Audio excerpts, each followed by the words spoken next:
Saygıdeğer izleyicilerimiz, Almanya'da Mart 2020 tarihinden beri yürürlükte olan salgın durumu 25 Kasım itibariyle yürürlükten kalkacak. Ancak her ne kadar bu yasak durumu, salgın durumu ortadan resmi olarak kalksa da bazı yerlerde aşı zorunluluğu devam edecek. İstenen bazı maske, mesafe vesaire kuralları da devam edecek. Bununla ilgili olarak Almanya'da ciddi anlamda muhalif bir grup var. Bir tarafta kaldırılsın diyenler, bir tarafta ise yeter artık tüm yasakları kaldırın diyenler var. Tabi bildiğiniz üzere Almanya'da şu anda koalisyon görüşmeleri devam ediyor. Merkel de koalisyon kurulana kadar devam edecek, görevinin başında kalacak. Bunun önümüzdeki günlerde bu konuya olan etkisi ne derece olacak? Hep birlikte gözlemleyeceğiz. Peki Almanya'da neler kalkacak? Hangi yasaklar devam edecek? Bunun yanı sıra herhangi bir şekilde koronavirüsle ilgili esnaflara, işçilere, emeklilere bir tazminat ödenecek mi? Bir para ödenecek mi? Sosyal yardımlara zam var mı? Bunun yanı sıra değerli izleyicilerimiz, Almanya'nın en önemli sosyal konularından bir tanesi şu anda maalesef kiracılar. Kiracılar derken kendileri sorun değil, ev olmaması sorun. Bunu anlatmak istiyorum. Maalesef pek çok noktada ev kiraları adeta patlamış durumda. Bununla ilgili de bir gelişme var mı? Kiracıları sevindirecek haberler var mı? Bunların hepsini bu yayınımızda sizlerle paylaşmaya çalışacağım. Öncelikle 25 Kasım tarihinde sona erecek olan bu yasaklarla epidemik durum, yani salgın durumuyla ilgili olarak haberi sizlerle paylaşmak istiyorum. Ulusal çapta epidemik durum ilk kez Mart 2020'de ilan edilmiş ve o tarihten bu tarihe kadar uzatılmıştı. Almanya'da yeni vakalarda artış görülmesine rağmen bu kez epidemik durumun, yani salgın durumunun uzatılmasına gerek olmadığını belirten yetkililer Covid-19'a karşı geliştirilen aşıların büyük fark yarattığının altını çizdi. Ulusal çapta ilan edilen salgın durum federal ve eyalet yönetimlerine ulusal ya da bölgesel parlamentoların onayına gerek kalmadan koronavirüsle mücadele tedbirlerine uygulamalarına imkan sağlıyordu. Seçimler sonrası kurulmaya çalışılan koalisyon hükümetlerinin en büyük ortağı olmak için müzakereleri sürdüren Sosyal Demokratlar Parlamento Başkan Vekili Dirk Weiss, pandeminin hala sorumluluk içerisinde ele alınması gerektiğini ifade ederek kamu haklarına geliştirilen kısıtlamaların gevşetilmesi gerektiğine de dikkat çekti. Weiss, artık okullar kapanmayacak, kapanma veya sokağa çıkma yasağı olmayacak açıklamasında bulundu. Değerli izleyicilerim, şimdi bakın. İçinde bulunduğumuz yılın başında bildiğiniz üzere tüm dünyaya bu aşılar, sıvılar sürüldü. Milyonlarca insan aşılandı, aşılanmaya devam ediyor. Birinci doz 2, 3, 4, 5 denirken bir baktık gelinen noktada Profesör Doktor Uğur Şahin ve Özlem Türeci'nin yapmış olduğu açıklamalardan şunları anlıyoruz. Ölene kadar bu aşıları insanlar vurdurmak zorunda, yoksa hayatları kısıtlanıyor. Şimdi tüm bunlara rağmen, yani insanların önüne birer kurtuluş olarak sunulan bu aşılara rağmen görüyoruz ki aslında her şey başa dönüyor. Bakın, vaka sayısı Almanya başta olmak üzere Avrupa'nın ve dünyanın pek çok noktasında çok hızlı bir şekilde artıyor. Önümüzdeki aylarda havaların soğumasıyla beraber vaka sayılarının 2-3'e katlanacağı yönünde bilim insanlarının yapmış olduğu açıklamalar var arkadaşlar. Şimdi bir tarafta aşı severler, bir tarafta aşı muhalifleri. Baktığımız zaman aslında şöyle bir tabloyla karşı karşıyayız. Hemen hemen tüm devletler bir an önce bu aşınızı olun diyorlar ama muhalifler tarafına baktığımızda, yani aşıya karşı olanlara baktığımızda şöyle bir durum söz konusu.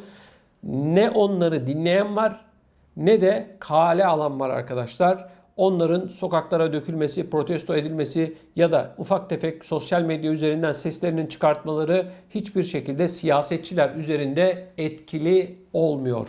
Tabii bu da maalesef insanların büyük bir kısmında siyasetçilere karşı olan güveni tamamen yıkmış durumda. Siyasetçiler bugün yarın aç kapa oyunuyla vesaire derken 2 yıla yakın bir süreyi şu anda koronavirüs imtihanını tamamladı. Şu anda Almanya'da da 25 Kasım itibariyle bu yasaklar kaldırılacak. Bir kısmı kaldırılacak. Hepsi değil tabii ki. Ama görüyoruz ki yine de vaka sayıları artıyor. Yani değerli izleyicilerim, bakın. Siyasetçiler de ne yaptıklarını bana soracak olursanız tam olarak bilmiyorlar. Aç kapa oyunu oynuyorlar. Deneme yanılma oyunu oynuyorlar. Bunun yanı sıra insanlar hayatlarını kaybetmeye devam ediyor. Yani Bu koronavirüsle ilgili olarak siyasetçilerin yapmış olduğu bu gitgelli açıklamalar, yarın başka bir şey, bugün başka bir şey açıklamaları vatandaşta siyasetçilere karşı olan güveni tamamen yerle bir etmiş durumda. Bakın Almanya'da Merkel artık emekli oluyor, bildiğiniz üzere koalisyonun kurulmasını bekliyor. Emekli olmadan önce Merkel'in yaşamış olduğu bu koronavirüs gibi büyük bir olayda Merkel'in bir sınıfta kaldığını görüyoruz. Sadece koronavirüs değil. Bakın Almanya'da bundan birkaç ay önce sel oldu. Pek çok noktada sel meydana geldi. İnsanlar evlerinden, iş yerlerinden oldu. Eşyaları yok oldu. Arabaları vesaireleri sokaklara sürpüldü. Maalesef Merkel burada da sınıfta kaldı diyebiliriz. Bu yorumu yaparsak sanıyorum yanlış yorum yapmış olmayız. Hala sel nedeniyle insanların yaralarının sarılmadığı yönünde bizim vatandaşlarımız içerisinde bu selden mağdur olanlar var. Onlar da bana yazıyorlar. Hala yaralar sarılmadı. Bunun yanı sıra biliyorsunuz Almanya'nın kağıdı küreği bitmiyor. Hal böyle olunca da bir şekilde insanlar yeter artık diyorlar. O nedenle Merkel'in koronavirüs imtihanında sınıfta kaldığını düşünüyorum. Aynı şekilde doğal afette, sel felaketinde de sınıfta kaldı. Yeteri kadar yardım yapılmadı. Zamanında yapılmadı. Hal böyle olunca da böyle bir tablo ortaya çıktı. Salgın durumunun sona ermesinden sonra kamu alanlarına zorunlu maske kullanımı ve bazı mekanlara girişte aşı pasaportu uygulaması da devam edecek. Çalışanlara yönelik mali yardımlar da devam edecek. Yani biliyorsunuz esnafların geçen yılki cirolarının %70'i oranında bir yardım yapılmıştı. Bu yardımların da devam edeceği belirtiliyor. Mart ayına kadar sürecek bu yardımlar. Bunlara ek olarak eyaletler ihtiyaç duymaları halinde daha sıkı önlemleri uygulamaya koyabilecek. Almanya'da yeni koalisyon kurulana kadar da bildiğiniz üzere az önce de ifade ettiğim gibi Merkel görevinde kalacak. Bakın değerli izleyicilerim, Almanya gibi büyük bir devlet maalesef bu koronavirüs döneminde esnafları bir kenara koyuyorum. İşçilere, ev hanımlarına, emeklilere hiçbir şekilde koronavirüsle ilgili tek kuruş yardım yapmadı. Bu da gerçekten çok ama çok düşündürücü. Vatandaşın sosyal yardımlardan beklemiş olduğu böylesine zor bir dönemde hiç olmazsa evinin ihtiyaçlarının karşılanmasıydı. Ama verilen sosyal yardımlar görüyoruz ki yetersiz kaldı. Özellikle de koronavirüs döneminde markette, çarşıda, pazarda fiyatlar geçen yıla oranla en az %20 oranında artmasına rağmen tek kuruş yardımlar arttırılmadı. Emeklilerin durumunu aslında konuşmaya bile gerek yok. Eğer sosyal yardımların bir kısmı olmasa emekliler adeta yaşayan birer ölü demektir. Kusura bakmasın emeklilerimiz, 700-800 euro emekli maaşı alacaksın. 500-600 euro kira vereceksin. Cebinde 200 euro para kalacak. Bu 200 euro ile de bu pahalılıkta hayatını bir ay boyunca devam ettireceksin. Değerli izleyicilerim, şunu bilmemiz gerekiyor. Artık Avrupa'da ve dünyanın pek çok ülkesinde emekliler toplumların, devletlerin sırtında maalesef bir yük olarak görünüyor. Eğer öyle görünmeseydi şu anda Almanya'da emekli maaşı ortalaması yaklaşık 900 euro civarında. 900 euro civarında bir maaşla da mevcut şartlar içerisinde geçinebilmek, ay sonunu getirebilmek, temel ihtiyaçları karşılayabilmek tabii ki mümkün değil. Şimdi bakın özellikle bizim vatandaşlarımız içerisinde emekli olanlara baktığımızda onların bir kısmının Türkiye'ye 6 ay boyunca kaldığını, Türkiye'ye gittiklerini gözlemliyoruz. Çünkü almış oldukları Almanya'da, Fransa'da, Hollanda'da ya da diğer ülkelerdeki emekli maaşlarıyla ay sonunu getirebilmeleri, faturalarını ödemeleri, zorunlu olan mutfak ihtiyaçlarını karşılayabilmeleri tabii ki mümkün değil. Şimdi şöyle bir tablo var. 25-30 yıl boyunca çalış, o da yetmedi. Önümüzdeki dönemlerde emeklilik yaşının 68'e çıkartılması bekleniyor. Yani 20 yaşında çalışma hayatına başlayan bir kişinin yaklaşık 48 yıl boyunca çalışması gerekiyor. Bu da adeta birer kölelik ifadesi ya da bir kölelik anlamına geliyor. Maalesef bununla ilgili olarak Almanya'da yeni kurulacak olan hükümetin de kararlı olduğunu gözlemliyoruz. 68 yaşına emeklilik yaşının yükseltilmesi durumu söz konusu. Almanya'da yükseltilmesi demek diğer Avrupa ülkelerinde de yükseltilmesi anlamına geliyor. Göreceksiniz. Diğerleri de açık bir şekilde söylemeseler de emeklilere artık maaş vermek istemiyorlar. 68 yaşında emekli olmak demek aslında bu insana çok uzun yıllar emekli maaşı vermemek anlamına geliyor. Ne kadar bu emeklilik yaşını biz yukarıya çıkartırsak diyorlar, o kadar az emekli maaşı verebiliriz ya da insanlara az para vermiş oluruz düşüncesindeler. Maalesef tablo bu. Yine Almanya'da önümüzdeki yıldan itibaren emeklilerin maaşlarından ciddi anlamda bir kesinti olacak. Gelir vergisi kesintisinin oranı yükseltilecek. Bakın yaklaşık 1500 ile 2000 euro arasında maaşı olan bir kişiden aylık artı 50 euro kadar da kesinti yapılacak. Bunun diğer bir ifadesi şu: vatandaşı, emekliyi, işçiyi, dar gelirli olanı sosyal yardım dilencisi haline getiriyorlar. Şimdi bakın, vatandaşa bir taraftan vergi olarak diyorsun ki şunu ver bunu ver diyorsun, bir taraftan da sosyal yardım veriyorsun. Doğal olarak biz de şunu söylüyoruz, diyoruz ki vatandaşa insani çerçevede bir maaş ver. Almanya'da en düşük asgari emeklilik uygulamasına geçilmesi gerekiyor ve en düşük emeklinin maaşının da minimum 1500 euro olması gerekiyor. Mevcut şartlar içerisinde verilen sosyal yardımları ve alınan emekli maaşını hesapladığımızda 1500 euro çok büyük bir para değil. Ama hiç olmazsa vatandaşı kağıtla kürekle uğraştırmıyorsun, bürokrasiyle uğraştırmıyorsun, 3 kuruş para vereceksin, 50 bin tane takla attırmıyorsun. Bugün vatandaş herhangi bir nedenden dolayı sosyale gittiği zaman önüne 1000 tane evrak konuluyor. Bunu ispatla, bunu ispatla, bunu ispatla. Millet artık bu Almanya'nın kağıdından, küreğinden bıkmış durumda arkadaşlar. Umut ediyor ve bekliyoruz ki Almanya'daki bu taban emeklilik fikri bir an önce hayata geçer. En düşük emekli maaşı da 1500 liraya gelir. Bakın, vatandaş 35-40 yıl boyunca çalışıyor. Almanya'nın kalkınması için alın teri döküyor ve bunun nihayetinde de emekli olunca 3 kuruş para alıyor. Bu parayla da geçinemiyor. Dökmüş olduğu alın teri, emekleri adeta çöpe gitmiş sayılıyor. İnanın bana, öyle vatandaşlarımız bana yazıyor ki Almanya'da ya da diğer Avrupa ülkelerinde, vatandaşlarımız içerisinde özellikle de kirada oturan vatandaşlarımızın, emeklerimizin durumu içler acısı. Koronavirüsten dolayı da maalesef pek çok yerde ev fiyatları, kira fiyatları arttı, adeta patlama yaptı. Markette, çarşıda, pazarda yangın var ama maalesef hiçbir şekilde dünyanın en zengin, en sosyal devlet olduğunu söyleyen Almanya ve benzeri ülkeler emeklilere, ev hanımlarına, işçilere ek olarak tek kuruş para vermemekte ısrar ediyorlar. Bakalım önümüzdeki günlerde yeni kurulacak olan hükümette neler değişecek? Bana soracak olursanız hiçbir şey değişmeyecek. Yani Merkel 16 yıl boyunca işçiden yana, emekliden yana, dar gelirli olandan yana neyi değiştirdi ki şimdiki kurulacak olan hükümette değiştirsin? Maalesef yani tablo değişmeyecek. Emeklilik sosyal yardım dilenciliği anlamını taşımaya devam edecek. Dar gelirli olanlar, işçiler de maalesef almış oldukları maaşlarla kıt kanaat geçinecekler. 3-5 kuruş kenara bir para koyup bir yılda hiç olmazsa çoluk çocuğuyla beraber Türkiye'ye izne gitmenin hesabını yapacaklar. Eskisi gibi ev almak, yok onu yapmak, eşya almak, onu bunu yapmak kolay değil arkadaşlar. Çünkü Avrupa artık eski Avrupa değil.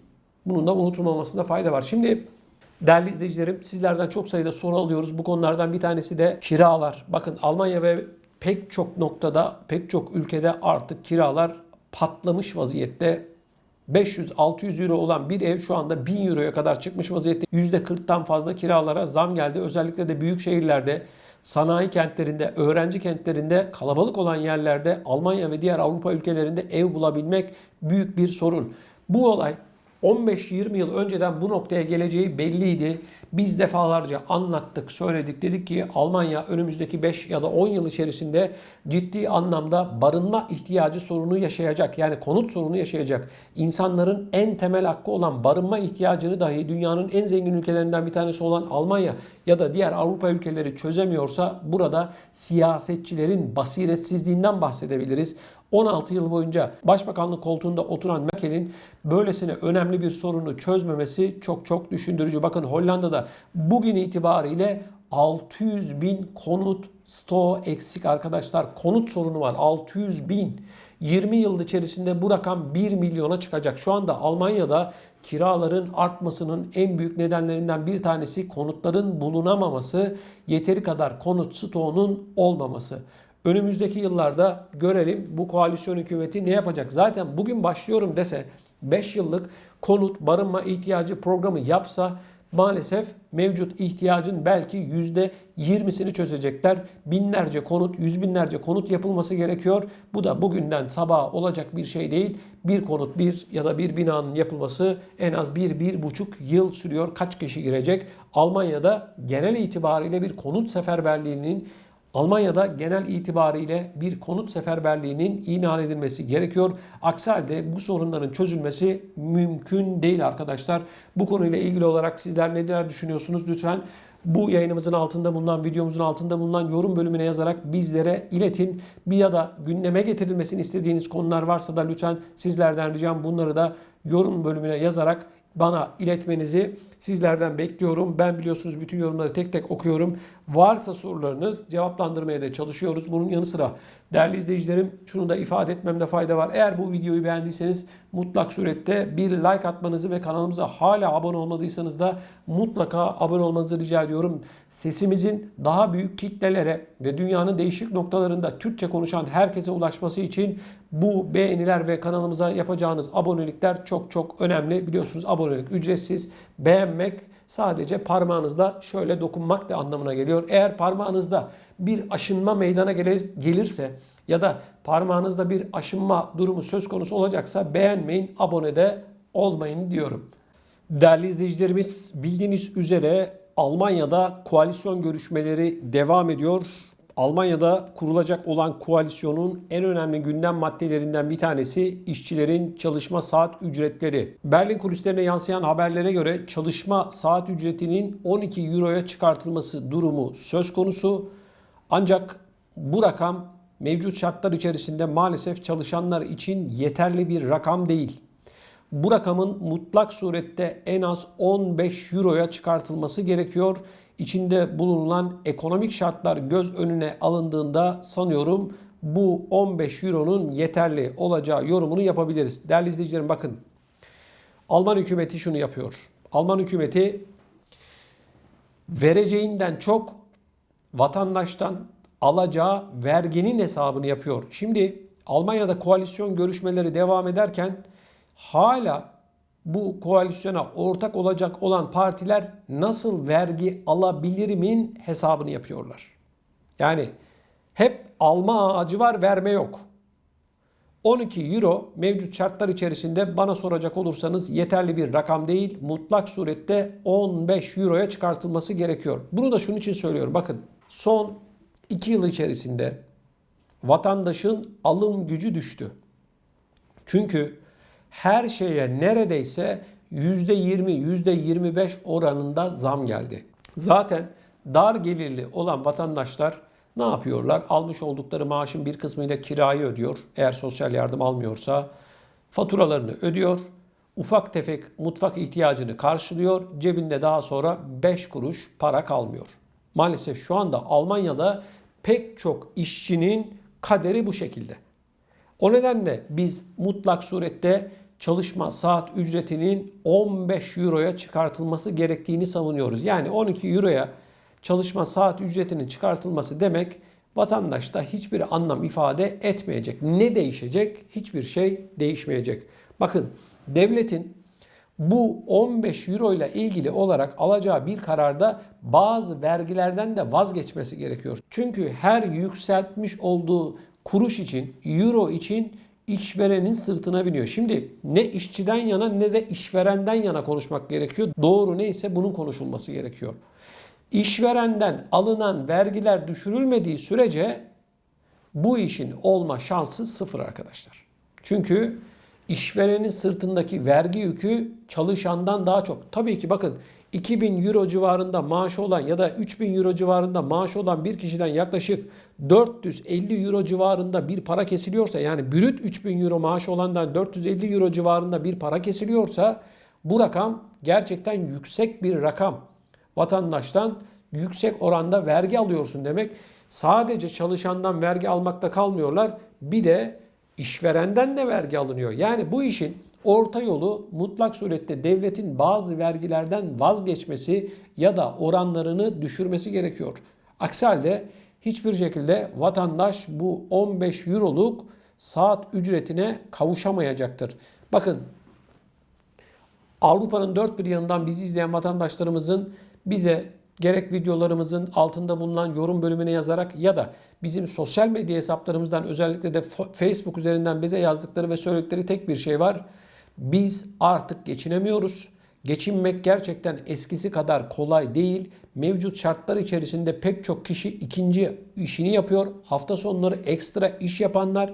Maalesef tablo bu şekilde. Emeklilik yaşının yükseltilmesiyle ilgili tartışmalar var. Yani çalış adeta bir köle gibi 35-40 yıl yetmiyor diyorlar. 48 yıl çalışacaksın emeklilik yaşı, çünkü 68'e çıkartılması tartışması söz konusu.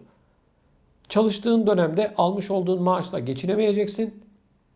Ay sonunu zor getireceksin. Çalışma hayatına 20 yaşında giren bir kişi 48 yıl sonra emekli olacak. Yani 68 yaşında emekli olacak. Bu tamamen bana soracak olursanız bir emek sömürüsü. Kusura bakmayın. Yani bazıları kızıyor bana. Genelde de kızanlar Türkiye üzerinden kıyaslama yapanlar. Bakın, ben Türkiye üzerinden bir kıyaslama yapmıyorum. Zaten Almanya ile Türkiye'yi kıyaslamak doğru bir yaklaşım olmayacaktır. Bir tanesi dünyanın en zengin ekonomilerinden bir tanesi, bir diğeri ise gelişmekte olan bir ülke. Yani Türkiye bizim ana vatanımız, canımız, ciğerimiz ama ekonomik açıdan, yani bir teraziye koyduğumuzda Almanya tabii ki ağır basacaktır. Yani bunu konuşmaya bile gerek yok. Biz onun için diyoruz ki 12 euronun düşünülmesi doğru değil. Mutlak surette saat ücretinin 15 euro olması gerekiyor. Bakın, Türkiye'de hemen hemen herkesin bankaya borcu var. Hiç bankaya borcum yok diyenin kredi kartı borcu var. Kredi borcu, ev kredisi, kredi kartları, tüketici kredisi, o kredisi, bu kredisi. Vatandaş çünkü almış olduğu maaşla geçinemiyor. Hele hele emeklilerin durumu içler acısı. Şimdi Almanya'ya baktığımızda ya da diğer Avrupa ülkelerine baktığımızda maalesef borçlu olanların sayısı artmaya devam ediyor. Bakın, bu izin döneminde beni takip edenler bilir, ben Kapıkule'deydim. Pek çok vatandaşımızla, gurbetçi büyüklerimizle, kardeşlerimizle görüştük. Herkesin söylediği şu: yani izine gelebilmek bile artık çok büyük lüks oldu diyorlar. Düşünsenize, 3-4 çocuğu olan biri arabayla akın akın geldiler. Niye? Uçak biletleri uçmuş vaziyetteydi. Şimdi eskiden baktığımızda pek çok vatandaşımız yılda 2 kez Türkiye'ye gidiyordu. Şimdi böyle bir imkan gerçekten pek çok kişi için mümkün değil. Pek çok kişi bankadan kredi alarak Türkiye'ye izne gitti. Hani ben olayı daha çok bizim vatandaşlarımız boyutundan anlatmaya çalışıyorum size. Olay daha iyi anlaşılsın diye. Bunu söylerken herkes bu durumda mı? Hayır, değil. Ama Avrupa'da genel olarak baktığımızda ekonomik olarak vatandaşlarımızın geriye doğru gittiğini gözlemliyorum. Kredisi olmayan insan yakında kalmayacak Avrupa'da. Aynı Türkiye gibi olacak. Niye? Çünkü maaşlar yetmiyor arkadaşlar. Tamam, araba ucuz. Bilmem ne, birkaç şey daha var. Böyle temel kullanılan şeyler ucuz ama baktığımız zaman benzin 2 euroya geldi. Pahalı. Markette, çarşıda, pazarda gıda ürünleri en az %20 oranında zamlandı. Aldi Market'ten örnek verelim. Eskiden neydi? Aldi Market demek ucuzluk demek, değil mi? Kampanya, o bu falan. Şimdi ucuz diye bir market var mı? Ucuzluğun babası öldü arkadaşlar. Ucuzluk diye bir şey yok artık. Yani Aldi'ye gittiğimiz zaman burası işte Real'e göre daha da ucuzmuş diyebiliyor muyuz? Eskiden de o bitti. Ucuz market diye bir şey yok. Türkiye'de de A101, Şok, BİM marketler var biliyorsunuz. Gidin bakalım onlara. Onlar da aynı. Yani dünyada yeni bir dünya düzeni deniliyor ya, büyük sıfırlama. Çoktan oldu, çoktan başladık. O nedenle vatandaşa verilen ücretlerin mutlak surette devlet tarafından desteklenmesi gerekiyor. Bir de benim anlayamadığım, Avrupa'da şöyle bir durum var. Hem vatandaşa düşük ücret veriyorsun, sonra da vatandaş senin kapından ayrılmıyor. Bana sosyal yardım ver diyor. Yani ortada bu paranın yetmediğini devlet de kabul ediyor. Ama bu devletler, Avrupa devletleri alışmışlar vatandaşı adeta sosyal yardım dilencisi haline getirmeye. Devletlerin politikası olmuş. Ya kardeşim, doğru düzgün bir ücret versene. Gelip senin kapından demesin ki ya bana sosyal yardım ver, demesin. Eğer bunu sen vatandaşa bir taraftan da sosyal yardım yapmak istemiyorsun. Bir taraftan da düşük maaş veriyorsun. Bu saçmalık ne? Ya doğru düzgün para ver ya da sağ cebine koyduğun parayı sol cebinden alma kardeşim. Vatandaş devletin kapısından, sosyalin kapısından artık ayrılsın. Bunun yolu da insani bir maaştan geçiyor. İnsani bir çalışma saat ücretinden geçiyor. Onun için diyoruz 15 euro olsun. Atmıyoruz yani. Aslında bu devletin işine gelen bir durum. Hem düşük maaş veriyorsun. Dünya kadar kesinti yapıyorsun maaşlardan. Sonra da vatandaş kapına geliyor, diyor ki bana sosyal yardım ver. Belli işte, yetmiyor. Yetse ne işi var devletin kapısında? Değerli izleyicilerimiz, bu konuyla ilgili sizler ne düşünüyorsunuz? Lütfen videonun altında bulunan yorum bölümüne yazarak bizlere iletin. Bunun yanı sıra sizlerden ricam şu: daha fazla insana ulaşabilmemiz için mutlak surette bu videolarımızı beğenmenizi ve bunun yanı sıra mutlaka abone olmanızı sizlerden rica ediyorum. YouTube böyle diyor. Eğer daha fazla insana ulaşmak istiyorsan beğenilmen gerekiyor ve daha çok abone olman gerekiyor diyor YouTube. Ben YouTube'un yalancısıyım. Beni tanıyanlar bilir. Ben abone olun, işte like atın falan demem ama oyunun kuralı bu. Sizlerden hasreten rica ediyorum. Bize destek olmak için mutlaka videolarımızı beğenin. Yok benim parmağım aşınır diyorsan, telefonun ya da bilgisayarın işte o like tuşuna basamam diyorsan, aman parmağına bir şey olmasın. Basma, like da atma. Parmağıma benim bir şey olmaz diyorsan da mutlaka basmanızı rica ediyorum sizlerden. Mutlaka da kanalımıza abone olmanızı bekliyorum. Saygıdeğer izleyicilerimiz, geçtiğimiz hafta Almanya'nın Solingen kentinde bir Türk ailenin balkonuna Molotov kokteyli atıldı ve bu ailenin evi yakılmak istendi. Olaydan sonra polis biri 14 yaşında, biri de ona yardım eden 13 yaşında iki kafatasçıyı, iki tane hokkabazı, ırkçıyı yakaladı. Ancak gelin görün ki bu olaydan hemen sonra bu iki hokkabaz, ırkçı serbest bırakıldı. İşin düşündürücü yanı ise polisin söylediği tesadüfen size denk gelmiş. Ne hikmetse Zolingen'de biliyorsunuz geçtiğimiz yıllarda 5 tane vatandaşımız diri diri yakılmıştı. Tesadüf hep Türkleri buluyor. Değil mi? Tesadüfmüş. Bakın şimdi bununla ilgili olarak Sibel İşini adlı hanımefendi ve çocukları bu sırada evinde 20 Ekim gece 02 sularında dairelerine yapılan ve elinden yaralanmasına neden olan saldırıya ilişkin bir açıklama yapıyor Sibel Hanım. Diyor ki, saldırının tekrarlanmasından korktuğum için o geceden beri uyuyamadım. Ve çocuklarımı korumak için balkonda nöbet tuttum diyor. Olaydan sonra evlerinin yakınında üzerine kalemle gamalı hat çizilen bir maske bulduğunu ifade eden Sibel Hanım, maskeyi ilk gördüğümde kendilerine yönelik kundaklama girişimi olabileceğini dile getirdi. Maskenin olayla bağlantılı olabileceğini söyleyen Sibel Hanım, 3 çocuğu ile yaşadığını vurgulayarak gece mutfağı salona bağlayan kapının yanında oturduğunu, balkona içinde yanıcı madde bulunan şişe atıldığını gördüğünü söyledi. Birden ateş topu oluşunca kendini yere atarak hemen çocuklarını uyandırdığını ifade etti. Düşünebiliyor musunuz korkuyu? Yani evinizde oturuyorsunuz gece, balkonda bir alev topu oluşuyor. 14 yaşındaki saldırgan ile kendisine yardım eden 13 yaşındaki iki çocuğun önce yakalandıklarını, 2 saat sonra serbest bırakıldıklarını öğrendiğini belirten Sibel Hanım, bizi öldürme teşebbüsünde bulunuldu. Işığım yandığı halde saldırıldı. Tesadüf deniliyor. Burada tesadüf hep Türkleri mi buluyor? Ben bunu anlamadım diyor. Şimdi bakın Sibel Hanım'a ve ailesine öncelikle çok geçmiş olsun. Bu ve benzeri olaylar maalesef içinde bulunduğumuz koronavirüs döneminde Almanya'da daha da arttı. Yani ırkçılık bu dönemde patlama yaptı.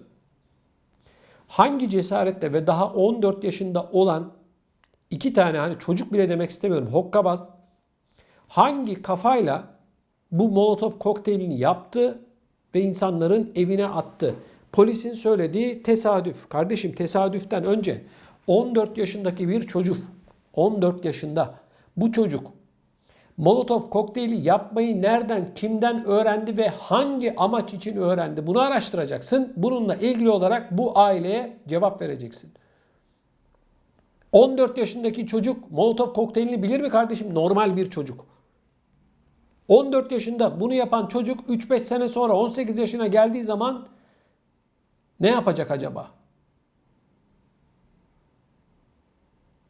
Kim kardeşim? Bu insanların beyinlerini, bu çocuk dediğimiz bu hokkabazların beyinlerini yıkayanlar kim ve ne istiyorlar? Ne hikmetse hep Türklere denk geliyor. Böyle bir olayın yarın öbürsü gün olmayacağının garantisi var mı?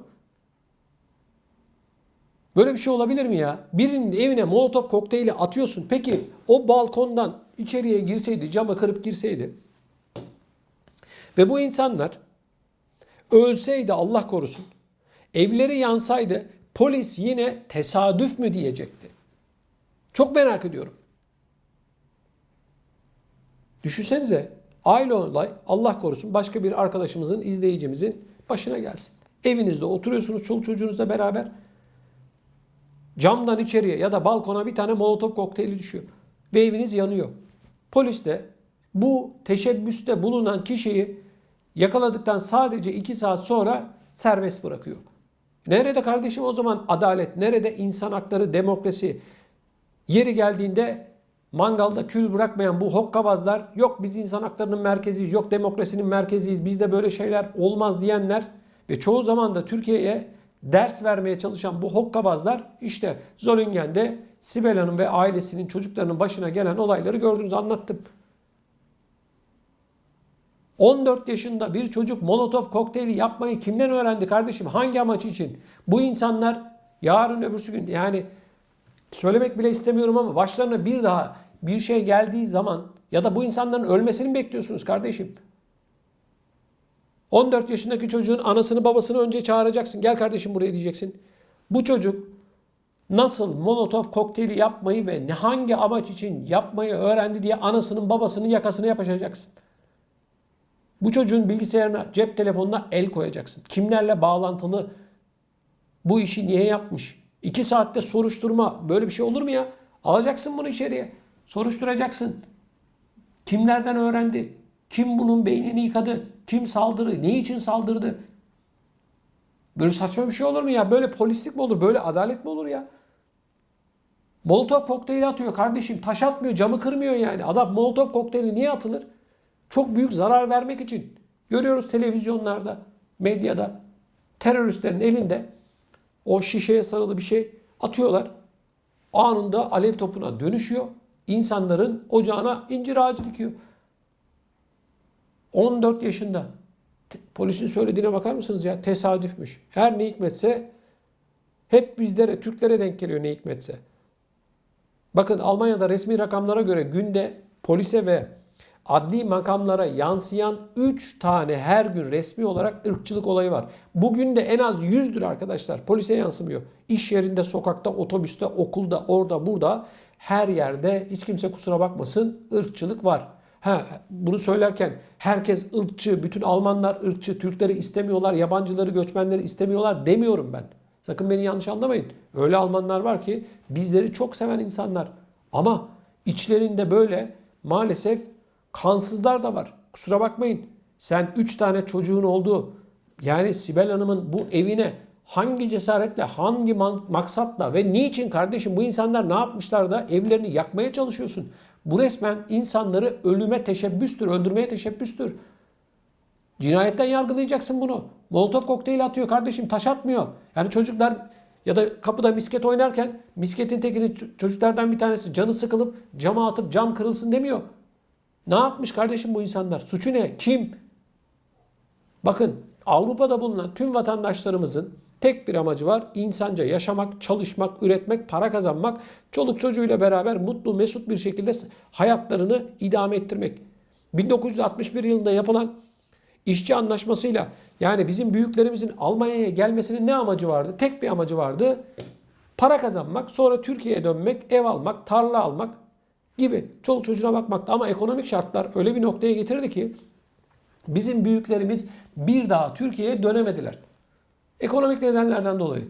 İşte şu anda Almanya'da bulunanların hemen hemen hepsinin böyle bir hikayesi var. Bu insanlara ırkçılık yapmak, bu insanları Almanya'nın ekonomisine ya da diğer ülkelerin ekonomisine katkı sağlayan bu insanları istememezlik hangi ruh hali, hangi hastalıklı hal arkadaşlar?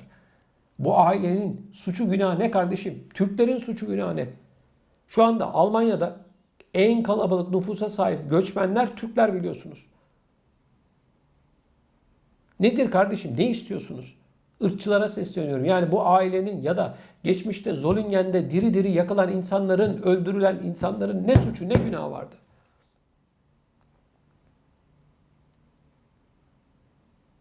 Almanlar herhalde dedelerinin mirasını ileriye taşımak istiyorlar. Anladınız siz ne demek istediğimi. Bu konuyla ilgili Sizler ne düşünüyorsunuz? Lütfen videomuzun altında bulunan yorum bölümüne yazarak bizlere iletiniz. Tekrardan Sibel Hanım ve çocuklarına geçmiş olsun dileklerimi iletiyorum. Ne diyelim? Allah'a korumuş yani. Böyle bir şey olamaz. Umarım gereken yapılır.